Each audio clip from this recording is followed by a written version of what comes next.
Hey Poke fans, this is the Surging Savages YouTube channel. Today talking to you about Pokemon cards like usual. The reason I'm making this video today is because I feel like a lot of people currently are investing way too much money in the current Champions Path, Hidden Fates, Shining Fates, um, Vivid Voltage, all of these sets, these brand new sets. Everybody's spending a crazy amount of money on sealed product. And I think that we're in for a correction of the market, which, again, this is one of 80 videos like this.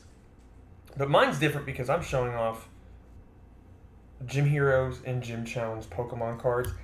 And no coincidence, the reason I have these cards today and I'm showing these off is because I think that if you're looking to invest in some cards that are relatively still cheap, Gym Heroes and Gym Challenge is probably one of the sets to go to just because of the fact that they're really old cards and they're still relatively cheap overall. All things considered. You get the first edition cards or the Charizard or the Rockets, you're probably looking a little bit more of a premium, but stuff like Lieutenant Surge Zero, relatively cheap. You buy a Champions Path box right now, it's about $90. You can get a lot of this stuff much cheaper than that. So I would go with something like this, honestly, more bang for your buck.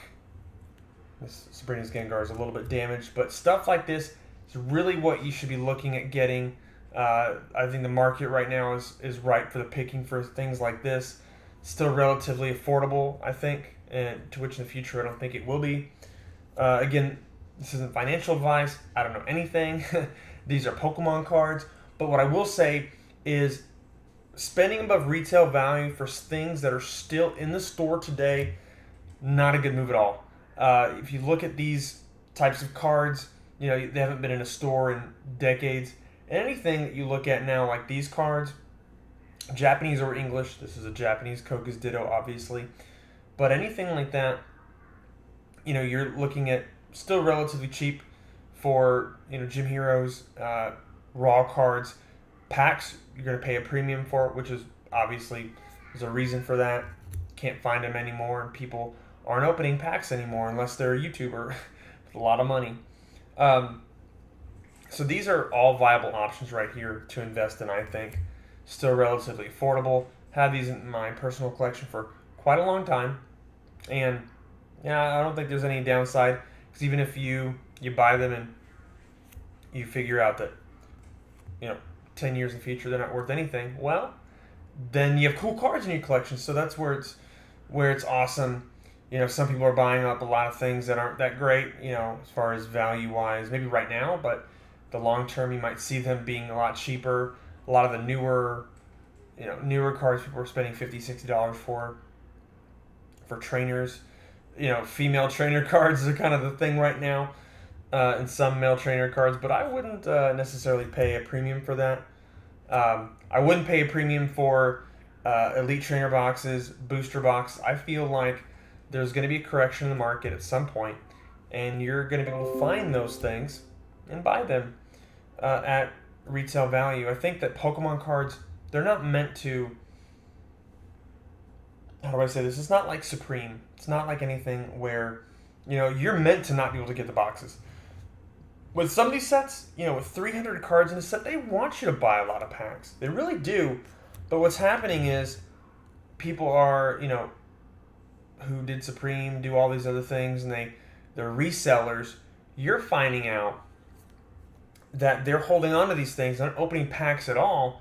So what ends up happening is you have these, stacks and stacks of cards not being open. A lot of people who just want to open up packs, they don't care if there's a Charizard in it, or they want the Charizard, but they want to open packs.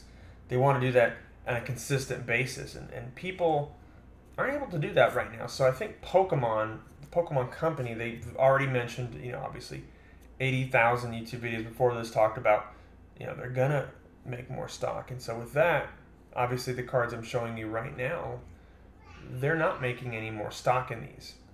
So you need to probably jump on these before they're not affordable anymore. The Rockets Mewtwo, Rocket Zapdos, they're kind of expensive now. So those are the type of things you want to think about when you're collecting. Do you really need that Champions Path Elite Trainer box for $100, or the Hidden Fates Elite Trainer box for $150? Maybe you could pick up a Rockets Moltres holographic card, and Rocket Zapdos and Rocket Mewtwo all together, and take advantage of other cards out there. Cosmic Eclipse might be a good investment because it's a little bit older now, and it's kind of my rule. I say that newer stuff, don't pay premium, but Cosmic Eclipse, I hear they're not going to make any more of that.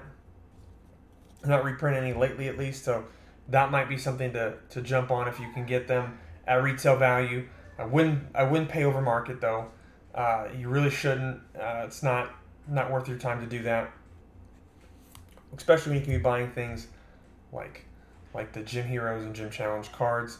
You can find these all on eBay at, I think, relatively affordable prices still. So, and other than the Rockets cards, Ken Sugimori drew all of these, so they are pretty legit, if I do say so myself. This is one of my favorite sets of all time. Now, I am missing in here the Charizard, the Raichu, and the Arcanine, because those are all at PSA right now being graded. The Arcanine and the Raichu are first edition, and therefore I just had to get those graded. And of course, it's Blaine's Charizard is a Charizard, and Charizard cards are expensive. So these are all, I think, some of the rare ones are getting up there in price. I've also got the Trainer Holos. There's Giovanni, Misty, and you'll see I have a first edition one in here too of these. I hear Brock is really expensive. And when they talk about PSA 10, getting, doing a rip and ship of vintage cards, if you've got the extra cash, go for it, have fun. But if you're looking, other people have already said this, but if you're looking to make money off of it, I wouldn't even try it. You're not going to make money. These cards, it's just that there's no upside to buying a vintage booster pack, ripping it open and getting the card out of it, and then hoping for a PSA 10. I've seen people open up boxes of cards and get PSA 8s on brand new boxes of first edition Team Rocket boxes. You rip that box open now and you get a first edition PSA 8. You're most of them being 8s, you're probably not going to make your money back. So anything vintage like that, sealed, you got to keep sealed. I think it's safe to keep investing in those. But right now, I probably should get this Sabrina graded as well. Erica.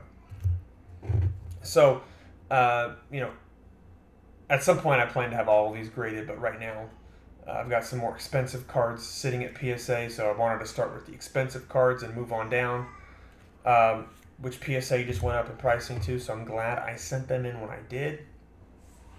So, I think part of it is just enjoy what you're doing. Enjoy, ripping packs open. Don't do it for the money. Don't do it to, if you think that it's cool to think that, I love the hobby, you have fun with it, but at the end of the day, if you're doing it to make money, you're probably going to disappoint yourself because, you got to have some luck now to make some money. You have to, because people are now, if you're buying something from somebody, they're going to want their fair share too, and so they're going to charge you higher prices. Before, I made money because people just weren't charging much for these cards because they weren't popular, but now Pokemon's like the most popular thing in the world after, Logan Paul, his booster box, which I loved every moment of those booster box openings, but if you're like me, you now understand that if you're a big time collector, you are pretty much, you're pretty much screwed when it comes to spending money on these cards because you're going to be spending a lot. But spend as little as you can. Try to enjoy your leisure, but be careful with spending too much money. Don't buy over retail value. They're gonna give. We're gonna get more product in the shelves, guys. Okay, we're gonna get there. just, stay patient, and have fun. Go on eBay if you have to buy some stuff like this. Look how awesome these cards are. Who needs the new stuff when you have this awesome? Look at these. Look at that holo. Look at the holo pattern there. This doesn't get any better than this, guys. You gotta look at these. Look at these cards. Some of these are damaged, but you can't tell because of my video. Well, thanks for watching today. I plan to make more videos like this in the future about the market, but just keep your heads up, stay strong, and go after some Pokemon cards.